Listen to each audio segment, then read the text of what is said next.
Salut, désolée de faire à 2h04 du matin un audio, mais j'arrivais pas à dormir. Je voudrais revenir sur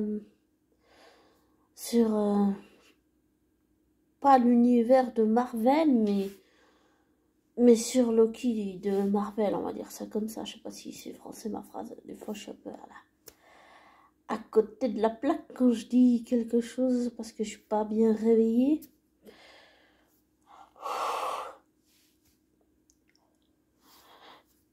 J'ai revu des extraits, j'ai revisionné pas mal d'extraits de la série 1, de la saison 1 Loki. Tous les extraits d'épisodes où en fait Loki et Sylvie sont ensemble. Et avec le recul, je m'aperçois qu'il y a vraiment une connexion entre Sylvie et Loki. Pas une connexion que physique, elle est aussi psychique, elle est aussi émotionnelle, elle est sentimentale, elle est affective. J'allais dire comportementale, mais il y a une connexion qui est très forte entre les deux. C'est vrai qu'ils forment un beau couple, on dirait un couple qui se dispute et tout. Et en fait, j'ai réalisé en regardant ces extraits que au moment où la dynamique est cassée et que ils se battent avec le combat à l'épée que j'ai adoré, en fait, je me suis aperçue que Loki, il fait sincèrement confiance à Sylvie, même si elle lui faisait pas confiance. C'est comme si il croyait assez pour les deux, en fait. Vu qu'elle lui fait pas confiance, lui, il croit aux deux. Il croit en leur couple, il croit en leur amour. Et je discutais pardon, avec quelqu'un, on a eu une discussion très intéressante sous une vidéo, c'était sur la saison 2 de Loki, ce qu'on pouvait, on va dire, comment on dit, teaser ou un truc comme ça, enfin faire des théories quoi. Et en discutant avec cette personne, eh bien, en écrivant tout ce que j'ai écrit à cette personne, je me suis aperçue que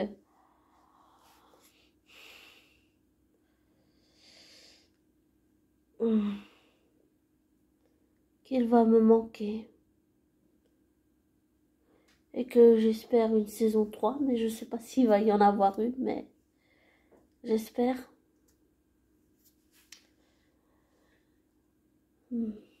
Parce que je pense, avec le recul, même si mon intuition s'est confirmée que Sylvie a trahi Loki, je pense qu'elle a des chances de rédemption. Sylvie a des chances de rédemption et que si elle sauve la vie à Loki et qu'ils sont à nouveau réunis, je pense que je peux pardonner à Sylvie parce que je pense qu'elle mérite une autre chance. C'était pas ce que je disais, je suis contradictoire parce que c'est pas ce que je disais la première fois que j'ai vu la saison 1 de Loki. Je pense que j'étais, si on peut dire, un peu fan, en colère qu'elle ait trahi Loki parce que j'aime Loki, parce que j'aime pas le voir souffrir, voilà. J'aime pas le voir souffrir. J'aime pas ça. On n'aime pas voir les personnes qu'on aime souffrir. Non, on n'aime pas. Personne n'aime ça. Mais je voulais dire un truc, mais je me suis égarée.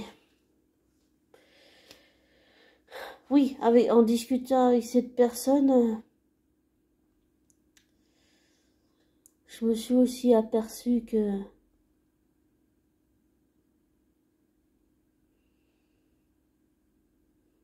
ça fait longtemps que je suis Loki, comme beaucoup, et qu'il a une psyché, un comportemental un comportement, une psyché, une psychologie très très particulière de tous les personnages fictifs que j'ai pu voir. Loki, j'ai envie de dire, que ce soit à la fanbase ou bien dans les films, Loki en a fait voir à tout le monde de toutes les couleurs, mais lui aussi il en a vu de toutes les couleurs. Et chez lui, la première fois que je l'ai vu, oui, je le haïssais, je le méprisais, je méprisais autant Tom que Loki. Mais j'ai appris à avoir un amour différent, mais tout en les dissociant l'un de l'autre pour ne pas associer Tom à Loki parce que tous les deux sont différents, j'allais dire. L'un est fictif et l'autre est dans la vraie vie. Mais c'est dingue de prendre du recul et de dire ça, mais je me suis aperçue aussi plusieurs fois, en fait, à chaque fois que Loki a eu l'occasion, il est allé à la rescousse de Sylvie. Il l'a sauvée quand il y avait, quand Ramona voulait les brouiller. Il l'a sauvée quand il y a eu Elliot. Il l'a sauvée dans le train. Il l'a sauvée, ouais, il l'a sauvée. Désolée pour le bruit. Il l'a sauvée beaucoup de fois, je trouve. Et je me rends compte qu'en fait, ben, c'est parce qu'il est amoureux d'elle. Et qu'il est prêt à faire n'importe quoi pour elle. Il est tellement amoureux d'elle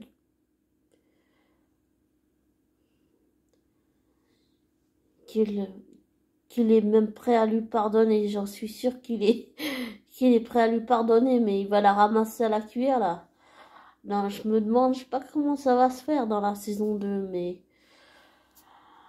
en tout cas, j'aimerais savoir sur le terrain émotionnel comment ça va se faire. J'imagine qu'il va quand même lui en vouloir, qu'il va être en colère. En plus, il a tout perdu, là. Il n'y a plus Thor, il n'y a plus sa mère, il n'y a plus son père, il n'y a plus Mobius, il n'y a plus B15, il n'y a plus Sylvie. Il a perdu absolument, j'allais dire, pour le moment, il a perdu toutes les personnes qu'il aime. Toutes les personnes qui comptent pour lui.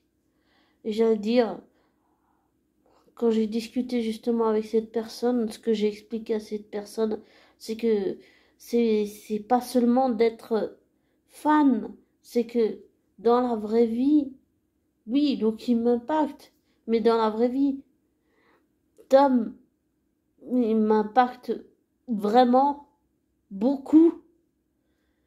Peut-être qu'il a pris le pas sur Loki, j'ai envie de dire, mais c'est pas seulement le fait d'être fan ou quoi, c'est aussi prendre beaucoup de recul et puis comme j'ai aussi souvent dit dans mes audios, la première fois que j'ai vu Loki, j'allais dire Sylvie, mais Loki, mais aussi que j'ai vu Tom, le déclic est pas venu tout de suite, ça s'est fait après. Et, euh, et quand je dis que Tom impacte ma vie, c'est qu'il y a beaucoup de choses, je sais pas si on peut dire au niveau émotionnel, qui se sont débloquées, qui étaient bloquées depuis très très longtemps, et qui se sont débloquées avec lui. Et ça s'est fait sur plusieurs années, pas juste d'un coup comme ça en claquant des doigts, mais ça s'est fait vraiment au fil des années, de 2011 à maintenant, c'est vraiment long. Donc, je sais pas si ça t'est déjà arrivé à Bonnet, mais c'est une expérience très troublante, déroutante, et que je suis pas sûrement pas la seule à vivre. Plein de gens, je pense, le vivent dans le monde. Mais oui, c'est déroutant parce que j'ai jamais vécu une expérience pareille.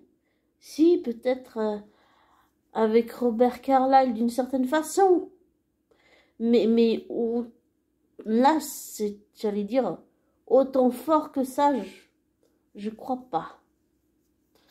En tout cas, je pense que ces deux acteurs m'influencent vraiment beaucoup. Mais ce que j'ai oublié de dire dans mon audio, j'allais dire passé, mais dans mon audio de l'autre jour, c'est qu'il m'impacte positivement. Mais c'est... Oui, il y a des hauts, il y a des bas, mais c'est... Waouh, c'est... J'ai jamais vu ça. J'ai jamais vécu ça avant... Avant Tom, avant, j'allais dire avant toute l'histoire de Loki, avant tout ça. J'ai jamais vécu un truc pareil. Et c'est peut-être aussi pour ça, enfin je pense, je dis peut-être, mais au fond de moi je pense que c'est aussi pour ça que j'ai envie de rencontrer Tom, pour lui dire tout ce qu'il m'a fait faire comme cheminement et que c'était quelque chose que je ne voulais pas faire, mais que je l'ai fait parce que la vie m'a mis le nez dedans. J'ai pas eu d'autre solution que de le faire, et à chaque fois que je suis allée contre quelque chose que je ne voulais pas faire, la vie s'est arrangée pour me pousser dans la direction où je ne voulais pas aller. Donc c'est se regarder en face, c'est voir les choses telles qu'elles sont, même si on ne veut pas les voir, les entendre, ni les accepter. Et ça, c'est un reflet miroir, et c'est violent, et c'est très très dur, c'est très dur sur le plan émotionnel quand tu le vis. La conscience, l'émotionnel, ça souffre tellement, ça te travaille tellement que ça t'empêche de dormir la nuit. Enfin, je sais pas pour toi, mais en tout cas, moi, ça m'a fait ça. Et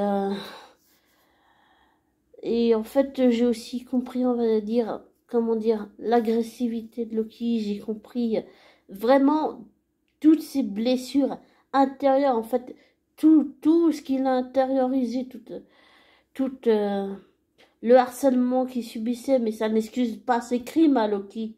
Mais en fait, le comprendre, lui, comprendre toute la psychologie, la psyché de Loki, ça m'a permis de me comprendre dans mes propres mécanismes. Je sais pas si ça s'était déjà arrivé à Bonnet, mais c'est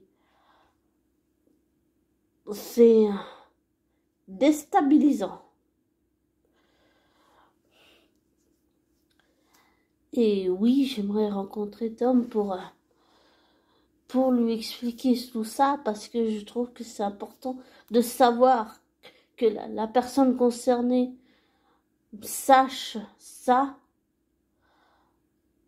Je sais pas si ça peut aider cette personne à avancer, mais j'ai besoin que cette personne le sache,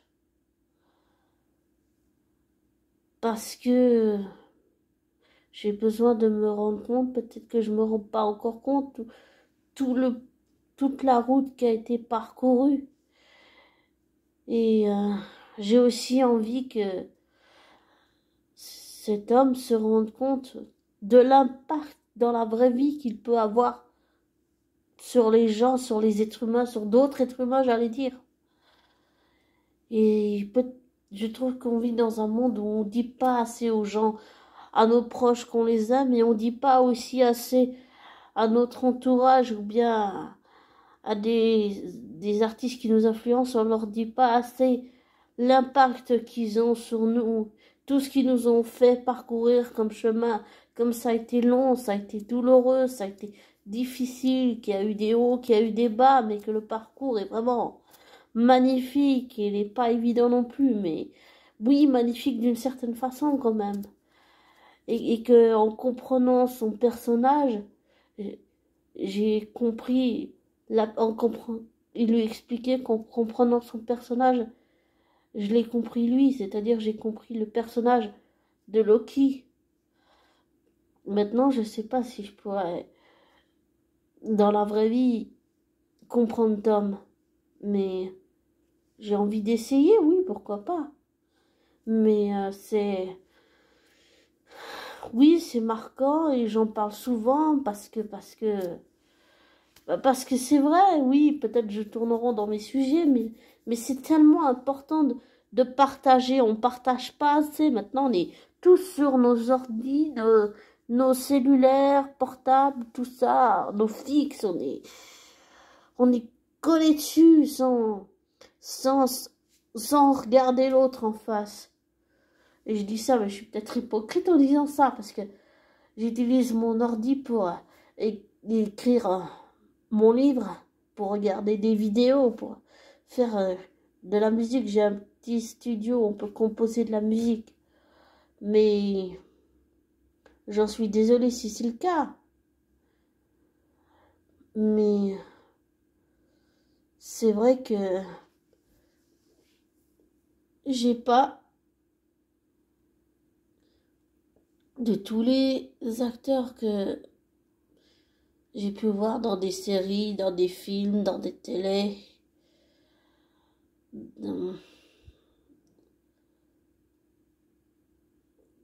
Aucun n'a eu autant d'impact, je dirais, que Robert et Tom. Oui, aucun.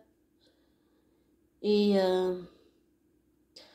je pense que partager ce genre d'expérience, ça peut aussi aider beaucoup de gens qui vivent des moments difficiles. Ça peut leur donner de l'espoir, pas un faux espoir, mais un vrai espoir. Ça peut leur donner de la force, ça peut leur donner, j'allais dire de l'amour, ça peut donner tellement de choses. Ça peut aider à se relever aussi.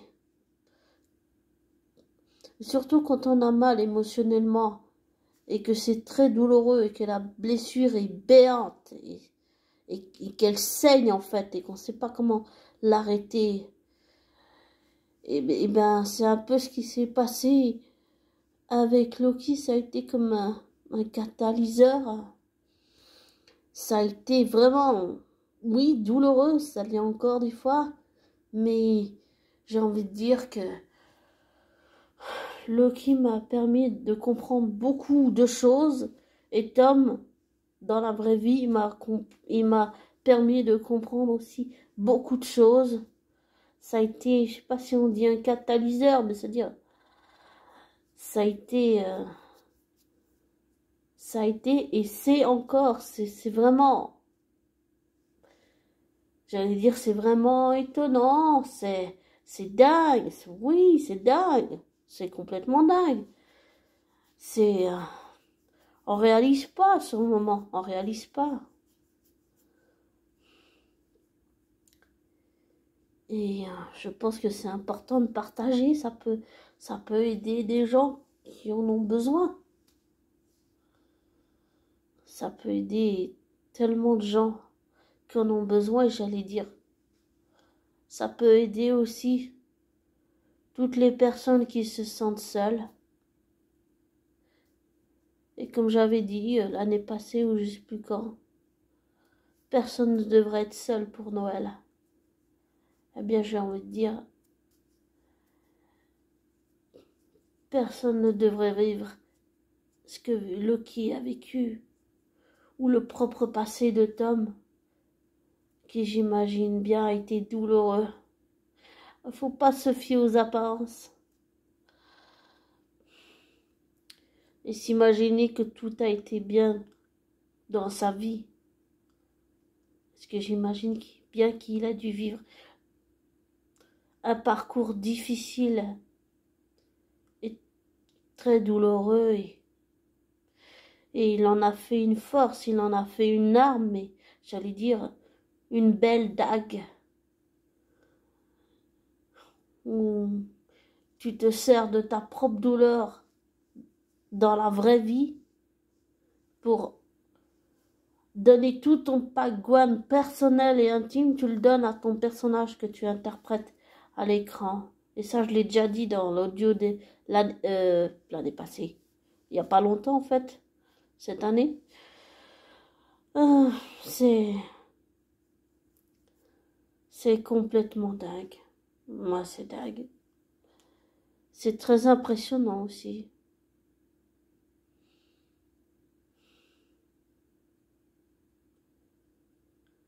Et quand je disais personne ne devrait être seul, ni Tom, ni Loki, ni personne au monde, personne ne mérite d'être seul, ni pour les fêtes de Noël, ni les fêtes de Pâques, ni pour les anniversaires. Personne ne mérite d'être seul.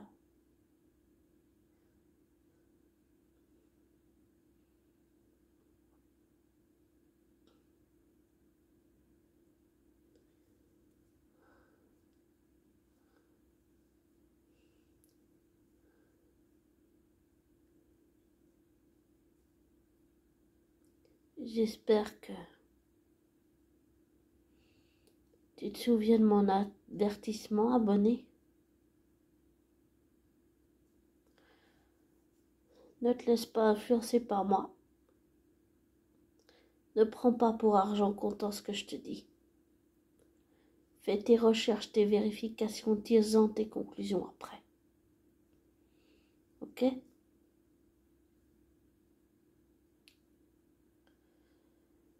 Et quoi qu'il en soit,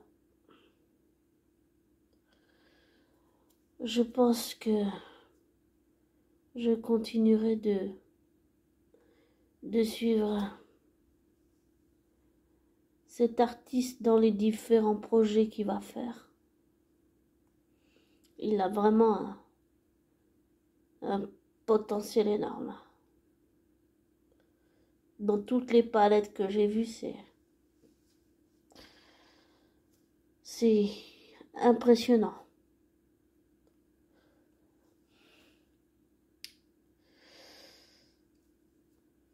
Et je te le redis, ne prends pas pour argent comptant ce que je te dis.